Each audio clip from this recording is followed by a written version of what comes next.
جناب تنولی صاحب، اس جنگ کے جو اسباب ہیں اور کچھ جو اس کے ابتدائی احوال ہیں وہ تو ہمیں معلوم ہوئے، قاصدوں کا آنا جانا اور ان کے ساتھ بدسلوکی، قیادت کس کو سونپی گئی، کیا مرحلے ہوئے، آخر اس کا انجام کیا ہوا، اور حضرت خالد بن ولید کے ساتھ ساتھ ہمیں سیدہ ام عمارہ بھی ایک بہت بڑے غازیہ کے طور پر نظر آتی ہیں۔ حضرت وحشی کا کردار اس میں کیا تھا، ارشاد فرمائیے۔ بسم اللہ الرحمن الرحیم۔ ڈاکٹر صاحب بہت شکریہ،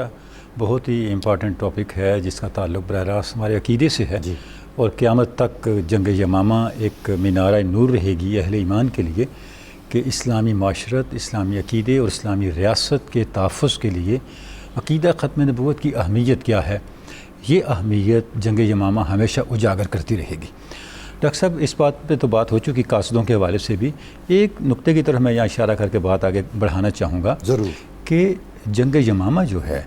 اس کا پریمبل جو ہے ہم کہہ سکتے ہیں قاصدوں کا جو آنا جانا تھا وہاں سے یہ آغاز ہوا۔ بنیادی طور پہ اگر آپ دینی حوالہ تھوڑی دیر کے لیے الگ بھی کر دیں، جی، انسانی سطح پر بھی یہ فیصلہ ہو جاتا ہے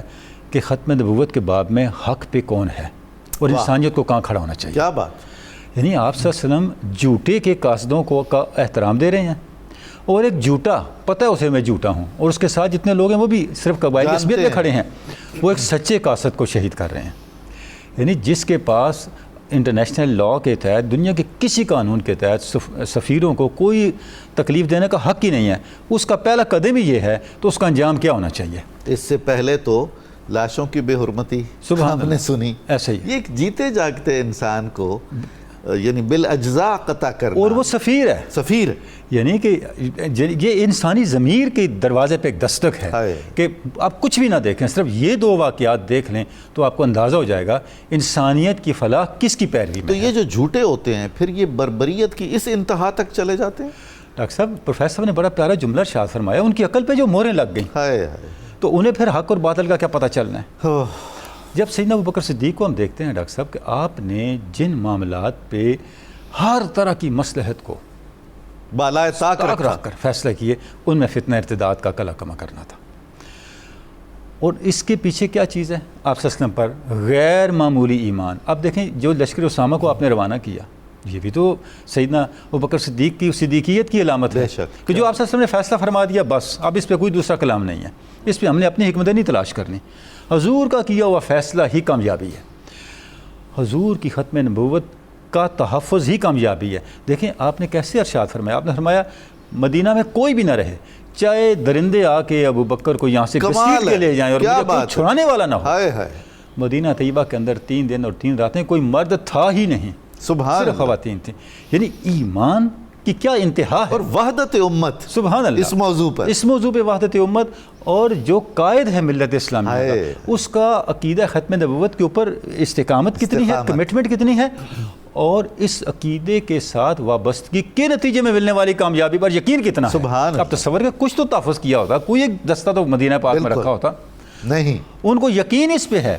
کہ اب کامیابی یہاں رہنے میں نہیں ہے، مدینہ کی جغرافیائی حدوں کی حفاظت سے زیادہ ہماری کامیابی ختم نبوت کی ایمانی سرحدوں کی حفاظت میں ہے۔ تنولی صاحب یہ صحیح ہے کہ اس وقت جو اعداد و شمار ہیں لشکروں کے، بالکل ایسے لگتا تھا کہ جیسے مسلمان آگ میں کودنے جا رہے ہیں۔ ڈاکٹر صاحب اگر آپ بظاہر کامن سینس کے تحت دیکھیں، اچھا یہ آپ ہم یہ کیا بات کریں، صحابہ بھی تو یہ باتیں کر رہے تھے ہاں کہ اتنا بڑا سٹیپ نہ لیں، جی، لیکن سیدنا ابوبکر صدیق تھے، وہ انہوں نے فرمایا نہیں، یہ وہ وقت نہیں ہے، مصلحتوں کا وقت نہیں ہے۔ اچھا صرف یہ نہیں ڈاکٹر صاحب، اب دیکھیں جیسے ہی آپ صلی اللہ علیہ وسلم نے پردہ فرمایا، کئی جگہوں پہ یہ فتنے سر اٹھانے لگے، اور تاریخ ہمیں بتاتی ہے کم و بیش 11 لشکر جو تھے، 11 مہمات جو تھیں وہ آپ نے روانہ کی اس فتنے کے کلا کما کرنے کے لیے، مختلف جگہوں پہ مختلف لوگوں کو بھیجا گیا۔ جس طرح میں چند اشارہ کرنا چاہوں گا، حضرت خالد بن ولید کو آپ نے طلحہ اور مالک بن نویرہ کی طرف بھیجا، حضرت اکرمہ بن ابی جہل کو پہلے بھیجا مسیلمہ کذاب کی طرف، پھر آگے جو معاملات ہوئے، شرجیل بن حسنہ کو حضر موت کے مرتدین کی طرف بھیجا، اسی طرح عمر بن عاص کو اور خالد بن عاص کو شام کی سرحد پہ جو مرتدین تھے ان کی طرف بھیجا،